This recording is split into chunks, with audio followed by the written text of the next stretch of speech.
You know? What's up, boys and girls? It's your boy, Randy Boy! Ayan, nandito kami ngayon sa may Crystal City. Siyempre, kasama ko si Raymond. At naglalabasan na sila, boys and girls, kasi may titingnan kaming apartment. So, ang vlog ngayon ay apartment hunting. Samahan nyo kami. At sakto, no? Ang galing talaga ni Lord. Dahil kung kailan sila dumating dito, saan nagkaroon ng pagbubukas or opening dun sa mga apartments dito. Well, isa lang naman yon, pero silipin na rin natin kasi opportunity na natin bago pa tayo maunahan ng iba. Ang lamig ngayon. Negative 29. Sabi ni Kuya Raymond, ang sakit daw ng lamig dito. Masakit ba? Sakit, no? Mabe, ayan o.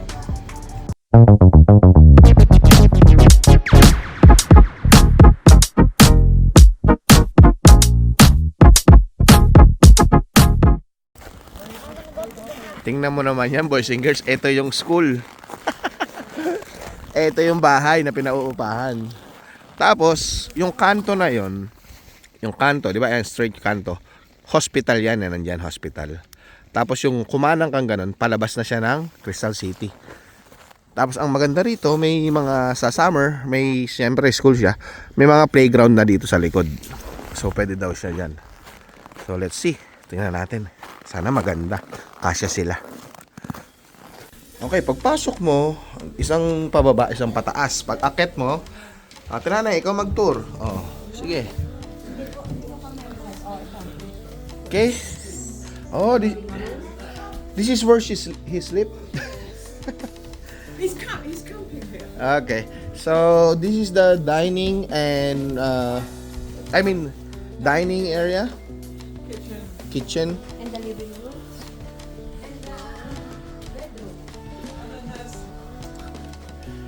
Kitchen. Oh, wow, really? So we could do barbecues and everything here. Yeah. And as I say, during the summer months when school's finished, Yeah. kids go out there and play. Oh, nice. Yeah, right there. Okay.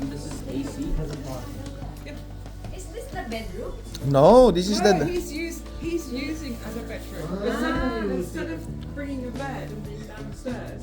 This living room, dining, kitchen. And then baba tayo. Let's go down. Let's see. Go down, kids. So, Caitlin and Lee. But not here, ah. It's identical. It's identical as the other one. It's Next door is the same, except it doesn't have this. It has a centre island. mas maganda. It's much better. It's much maluwag. When will that be available? Ito yung room naman. Laundry room. And ito yung room. Medyo maliit. Boys and girls. Maliit siya. Maliit. The other one, can you open? Okay. Yeah. Your room. So that's why you said it's good if double deck. Oh, it's a double deck, right? The room.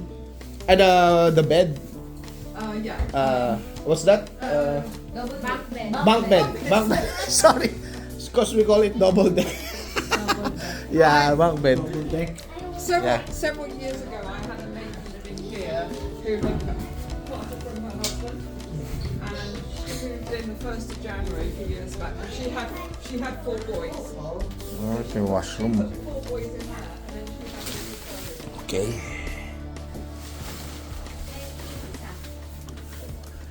Not so bad. Pag nalaman nyo kung magkano, mamaya natin sasabihin kung magkano yung upa. It's the other one, right? It's the other unit. This is not the unit that we will be renting, right? It's the unit. Maganda, boys and girls.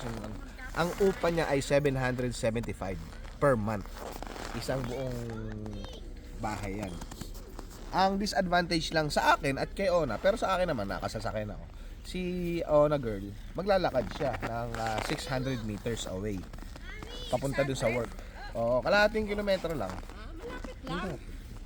So, pero ito, Kita nyo may mga gamit pa, no? Magiging available siya sa March 1. So buong February may uupa pa. Tapos available siya sa March 1. Clean up na siya. Tapos ang maganda nito, bakante yon, yung isa, bakante itong isa. So pwede daw kaming dalawa ni Cathy tsaka ni Kurt ang umupa dito sa bahay nito. 775 dun sa isang room, ay sa isang unit. 775 dito sa isang unit. Magkaiba kami ng kuryente, pero yung wifi iisa lang pwede. So yun, let's see. Sigurado na nauupahan ni Cathy to kasi kausap. Ayan.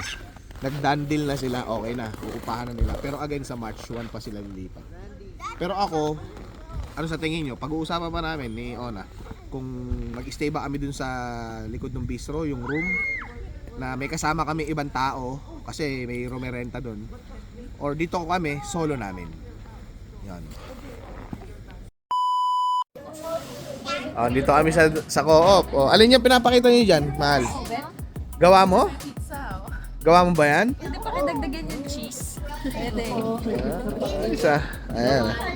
Hindi, yan frozen. No order yan. Ano ko? Ayun sa harap. Doon kay Ross. Ayan o. Doon tayo.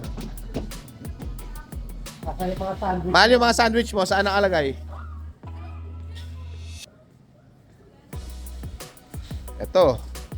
Yan, gawa niya yan. Dati ang sandwich lang yan. Itong nasa harapan niya. Ginagawa niya na yan. Bili tayo sandwich. Ay no, galing naman ni Ona girl ah. Sub, pati itong sub, ikaw gumagawa, mahal? Pati ito? Nice ah. Ito, gawa ko to. Alin, yan? Gawa ko yan. Yan, gawa ko. Ba't hindi ka gumagawa sa bahay niyan? Pang merienda natin. Ano ba yan? Pwede ka pa. Sasarap po. Oh. Pag binili mo, $6 plus tax. Parang sa negosyo na sa Pilipinas yan, Brad. Coffee shop na yan, malupit. Naomi, this is not a playground, okay? Don't run.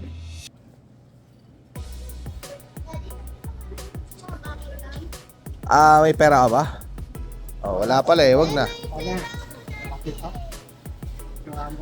Yung mga salad. Gawa niyo yun.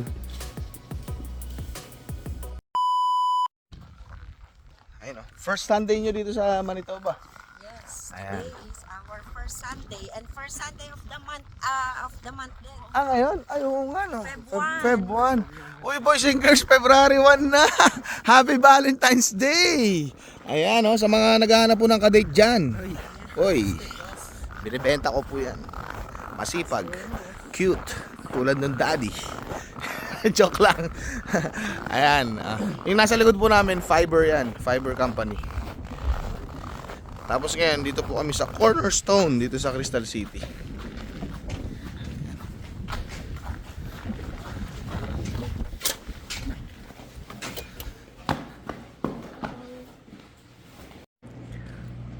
Dito na kami ngayon. At maaga pala tayo. Siyempre, yan ang mga maaga. Attendees. Okay. Excited. First alone, it's early. Ay, nandun sa ano. Pero pwede daw tayo mag-coffee habang nag-aantay. Ayan. So, help yourself. Cornerstone. Christian na... Naming you, I love.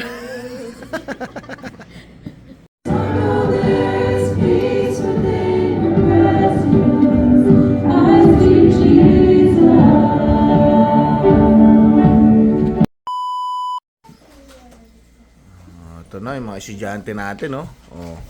First day high school. First day high. Lee, are you excited to your new school? No. How about you, Caitlin? Yes. Okay. Yung mga bag nila, boys and girls, yung mga pinabilihan ng school, tapos iiwan nila. Ito si Naomi. Naomi, are you excited? Yes. Yun. Tara na. Where are your boots? Si Ross. Asan na si Ross? Are you excited, Ross? Let's go. Yan na, boys and girls. Yes. Si Ross naman, dito lang sumasakay ng Bus. papunta saan? Sa Pilot Mount. Ayun. Oh, talaga nga naman lamig na lamig yata si Caitlyn ah. Ganun talaga pag hindi naligo. Naligo kasi sila agabi, okay lang yun. Ay, pumasok na hindi naligo. Ganun na pala sa pagkakauba. So Kati, pagka maghati ka dito, bawal ka dun pumasok na parking sa bus lang yun eh. Dito ka lang papasok. Diyan lang po. O kaya dito ka sa outside, lalakad na lang sila. Dun doon sa pula. Oo nga no.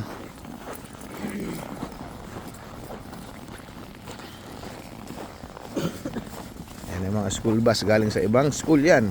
Ay sa ibang sa Pilot Mound. Yeah. Ayan, natin na si Caitlyn. Unang-unang sinabi teacher, meron ka bang indoor shoes, di ba? Kasi yung ginagamit nila dito sa labas, pag pinasok mo doon, mababasa. Nagpuputik. Ngayon, sili naman yung ihahatid natin. Ito yung bahay namin. Ito na yung uupahan namin, boys and girls, pero hindi pa ngayon, sa March pa. Or uupahan nila, sorry. Ito naman yung Thomas Greenway Middle School. Lee, what grade are you in? Grade 5. Okay.